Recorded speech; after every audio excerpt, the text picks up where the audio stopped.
Talk Radio, 1190. The views and opinions expressed on this program are not necessarily those of this station or iHeart Media.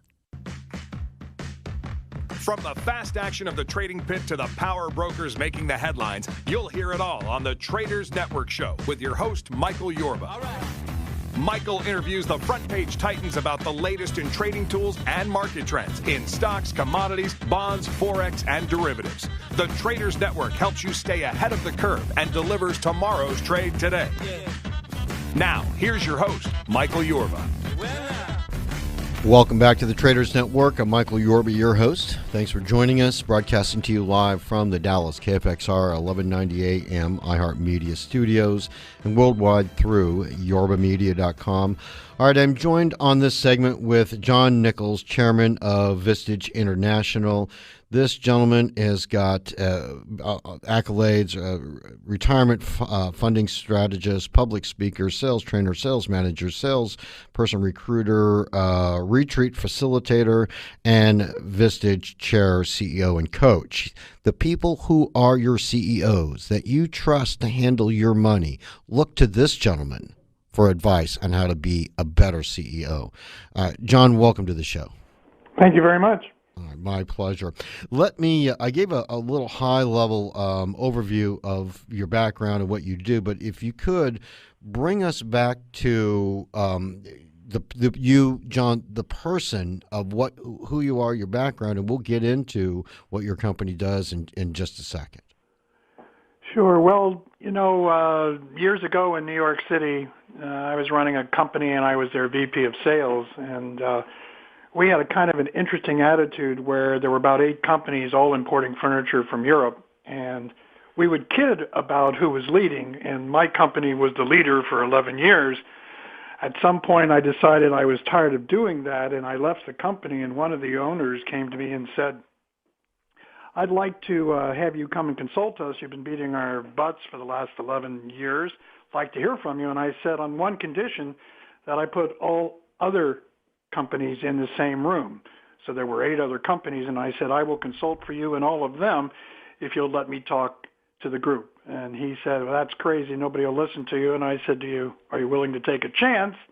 They said yes, and that's how I started my coaching CEOs. I talked to the 8 companies that I had beaten for 11 years and had a real good run for about 3 years before moving to Seattle. Okay, now you actually serve well over 15,000 members in 15 countries, right?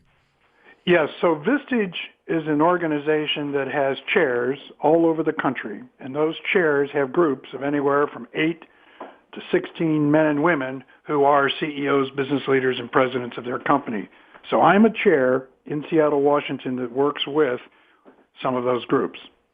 Okay, let's get into what you do. How do you know a CEO who's going to win or a CEO who's going to fail? There is a big question that a lot of people, the boards, have got to be making, and their success and their failure rests on judging correctly. How do you tell the difference? Well, there's lots of ways to think about that. Lots of books have been written, but in my opinion and what I've experienced in my lifetime, CEOs to me are like firefighters, and if you know anything about putting out a fire, you can do it yourself. The problem is when you do it yourself, everything else in the room is still in smoke. And what I have discovered with CEOs who win, those are people who create teams that absolutely believe they can take the CEO's job and make it work in all aspects instead of allowing the CEO to make every decision, for the CEO to make every choice about everything that happens. And my way of choosing between a CEO that's going to win or fail is one who plays the role of being a firefighter himself and trains no one else to do anything except tell him how great a job he's doing, or the CEO that I think who wins, who decides he takes the best qualities that he knows and he shares them with 2 or 3 people who become a team for him. And so then that firefighter puts out all the fire in the entire room, not just the one he can put his hose on. That, in a very funny little way, is the way I see it. And when I talk to people who want to put everything out themselves, it's just a matter of time before the problem is greater than they are, and the chances of them putting out the fire doesn't work. Yeah, so they've got to have an ability to control their ego and delegate, then finding the best people for the job, and work with a team that they can bring together that will buy into the company and buy into the product and the process. Did I get that correct? You have, with one more exception, and that is that the CEO's ego has to be one that people will believe in, not some giant mentality that only he and his family believe in. And so many times the CEOs I meet, they have this legendary attitude about who they are, and they have their families who love them, but they can't find a person on the staff who wants to do anything special for them. So that ego has to be very carefully planted to do the job right. Thank you for bringing that out. All right, now let's talk about the CEOs that build businesses. Let's break that out for us. Well, when we talk about a CEO that builds business, it's someone who says, I'm in it for the long haul. I want the business to be greater than it's ever been. I want the business to be something that people will want to work for and keep for a long time. That's the CEO who builds a business, but there are other CEOs who come in and simply rip the company to shreds, make sure it has some idea of how it can pay for itself or make money for its investors, and then it's blown off. And those are the companies, unfortunately, that so many people work for and never really get the appreciation they deserve. So there are CEOs who build businesses and CEOs who milk businesses. Yeah, I get that. Tell me, is there, before we move on to some of these other questions I have you, on that note, though, is there a telltale signal coming in the door? Who's going to do what? I mean, beyond them just plain out telling you this. I mean, because some people will say one thing and then subtly they move it in a different direction. Well, the honest answer to your question is, how do they deal with the situation they can't possibly have imagined? When the situation comes by where there has to be money gained in a way that's well beyond any revenue opportunity possible, and they reach out and they go for the money, and the people they invite to provide that money aren't thinking about the business, aren't thinking about what the company requires. They're simply coming in with a cash check, and when that cash check arrives and they don't know what else to do, that's when they begin to fail. That's a very good sign of a CEO who's going to win or fail. How they deal with a situation they never possibly could have imagined, and how they find a place to get it resolved that isn't in the best interest of the business. All right, let's drill down into that. The people who are interested in the investment pot versus people that are interested in the long haul on this one, because you've got there's a lot of subtleties in this, and it's a real dicey business knowing how to choose the right and the wrong one here.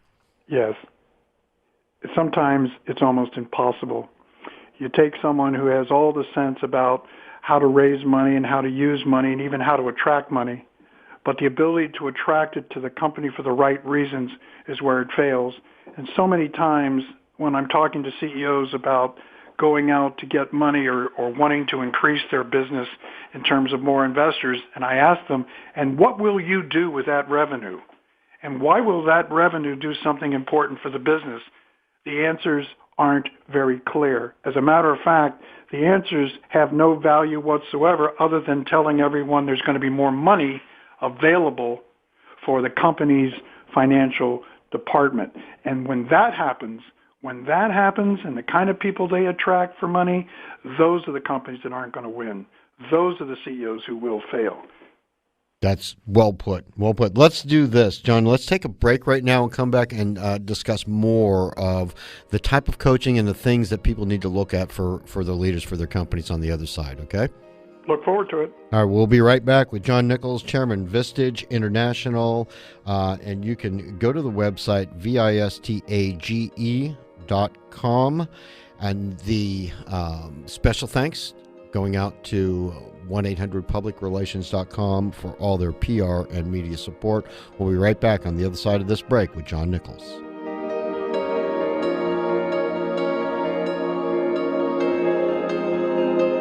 Hi friend, Willie Lambright here, your host of Real Estate Talk. Real estate changes people's lives. If you don't think so, join me each Sunday from 1 to 6 o'clock as we do the ins and outs of real estate for you and your family. You'll be glad you did.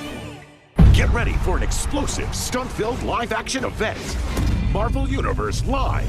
The greatest source of power has been stolen, and it will take your favorite Marvel superheroes to get it back. Witness Iron Man, Spider-Man, Captain America, and many more in a mission to save the universe from Marvel's most sinister villains. Marvel Universe Live. Shop our official partner, Overstock.com. Kids tickets start at $20. Restrictions and charges apply. Playing American Airlines Center January 30th through February 1st. Visit Ticketmaster. Do your electric bills make you crazy?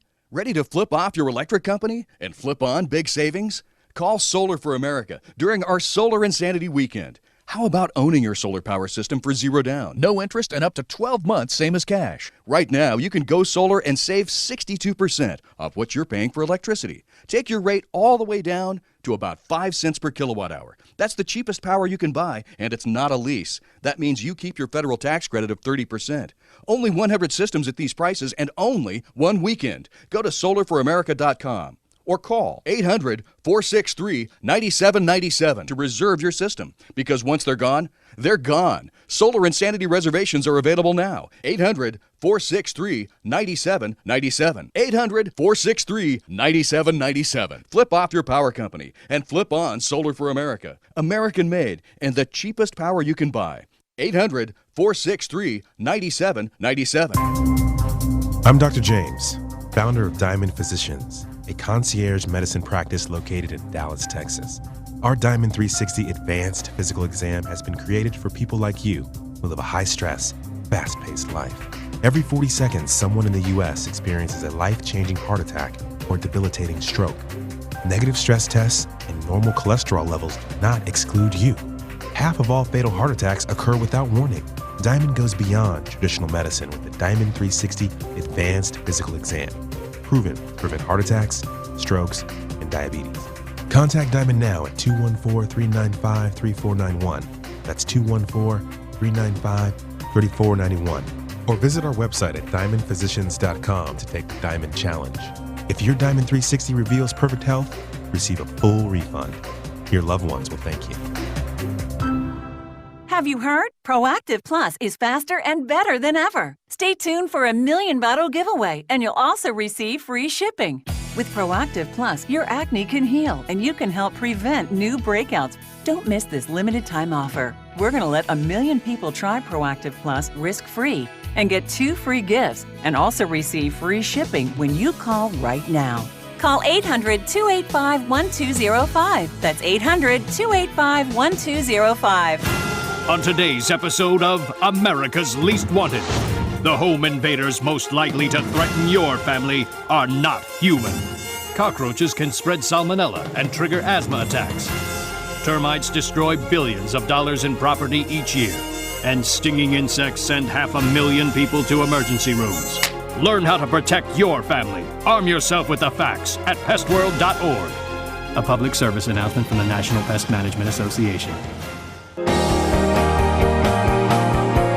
Welcome back to the Traders Network. I'm Michael Yorba, your host, broadcasting to you live from the Dallas KFXR 1190 AM iHeart Media Studios and worldwide through yorbamedia.com. All right, I'm joined on the show with John Nichols, chair of Vistage International, vistage.com.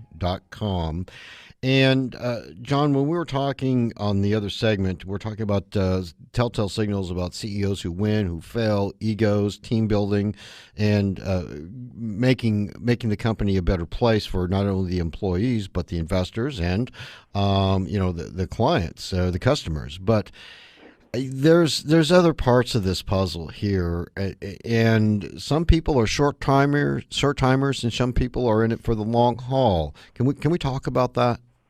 You bet. And sometimes, if not all the time, that starts right from the beginning.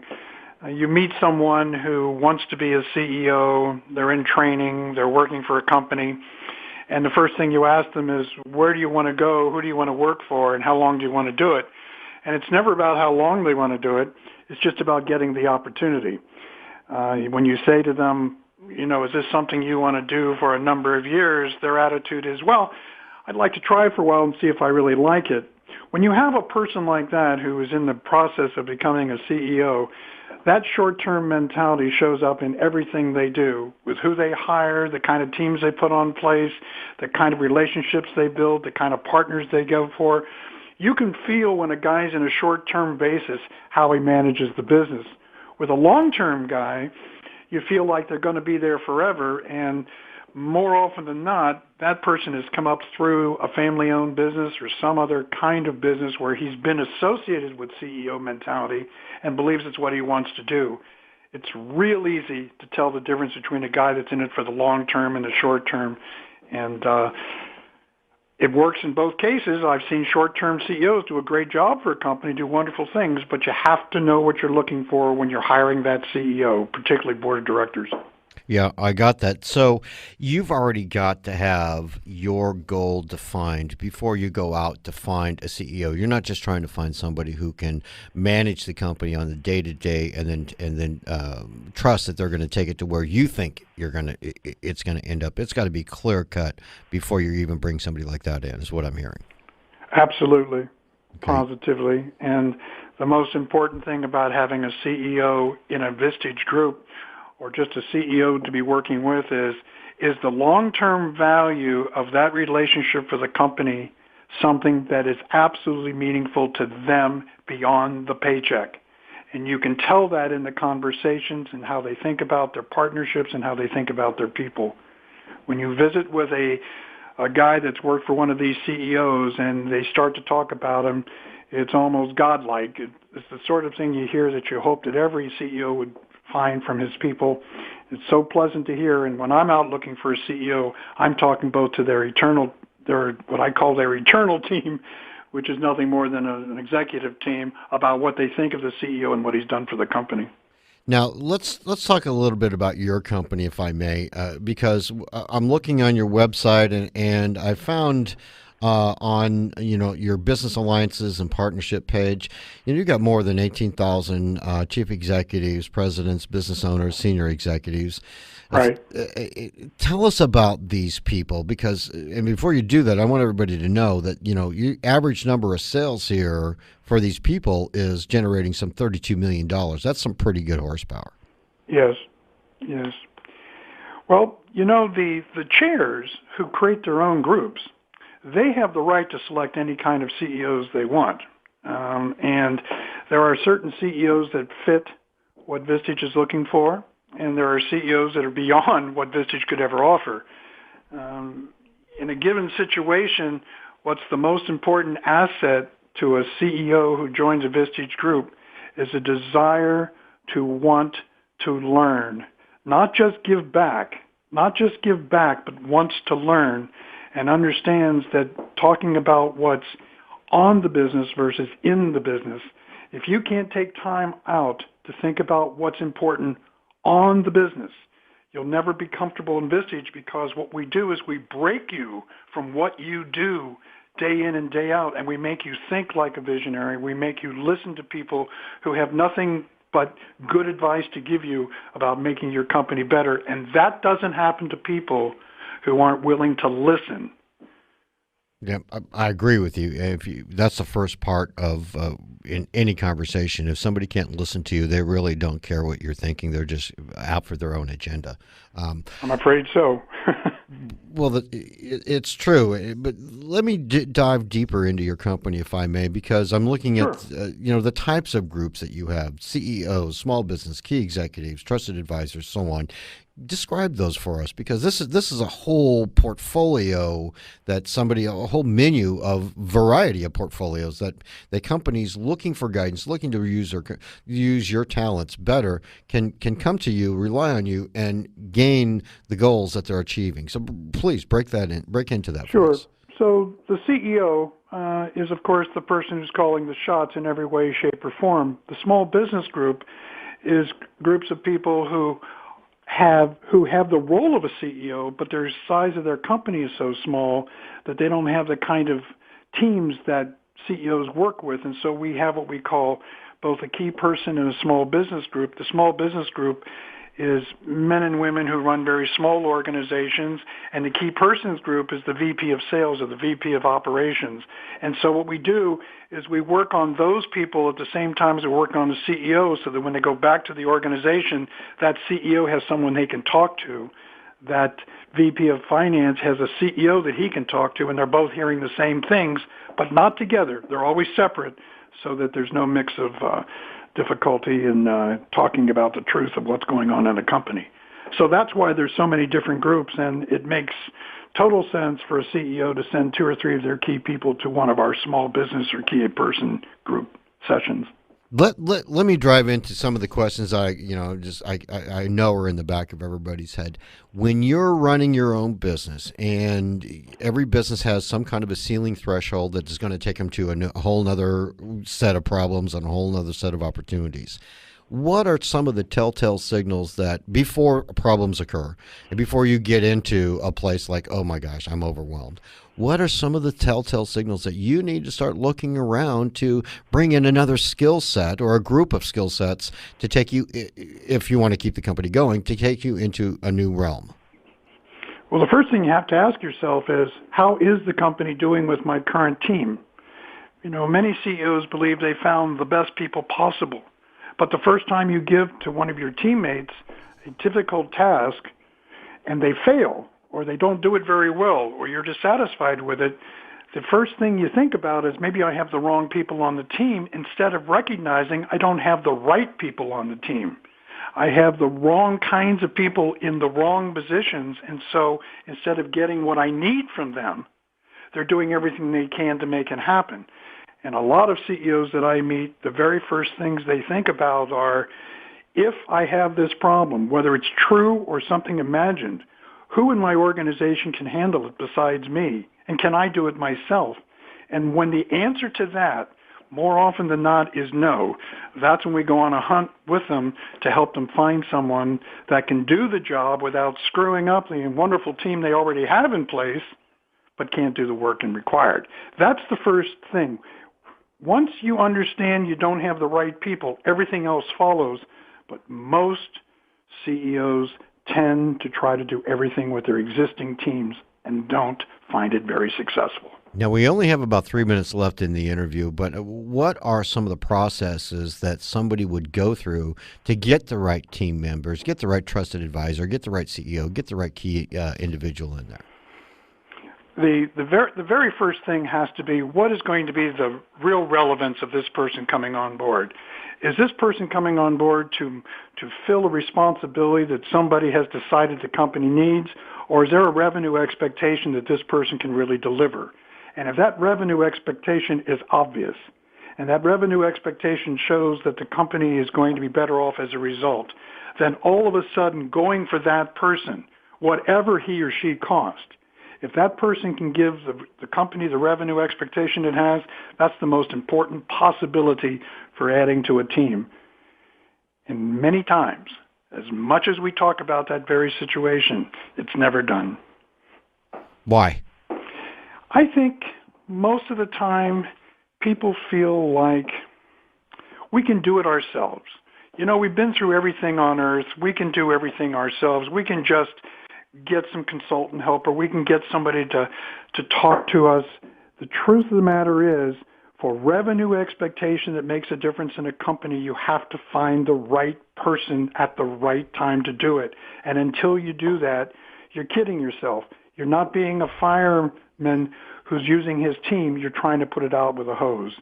And that can hurt. It sounds to me like somebody needs to step out of themselves and allow outside individuals such as yourself to evaluate the situation and help with a recommendation. Kind of like, don't let the doctor never operates on himself. That type Right.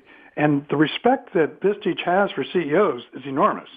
All we're really trying to do is get them to pay attention to what's made them great and not overlook it. Got it. All right, John, thank you so much for taking the time and being on our show. I really appreciate this. Michael, it's been a pleasure talking to you, and thank you for the opportunity. I hope to have you back on the show and bring one of your CEOs with us so we can have a three-way conversation about what's working, what isn't working in today's market. Love to do that. Sounds good. All right. Thanks, John. Thanks. All right, John Nichols, chairman of Vistage International, vistage.com, and we'll definitely have some pretty good conversations with him, some real learning experiences going forward. Special thanks to 1-800-publicrelations.com for all their PR and media support. And when we come back, in light of the extraordinary moves we've had in the crude oil and the energy sector, I brought on some old friends of mine. Michael Hanbury is going to be on the show next with us, President BTJ Consulting, and Nicholas Urich, third President Semper Fidelis Exploration and Production. We're going to talk from the ground floor level of what's going on in the energy market. We'll be right back.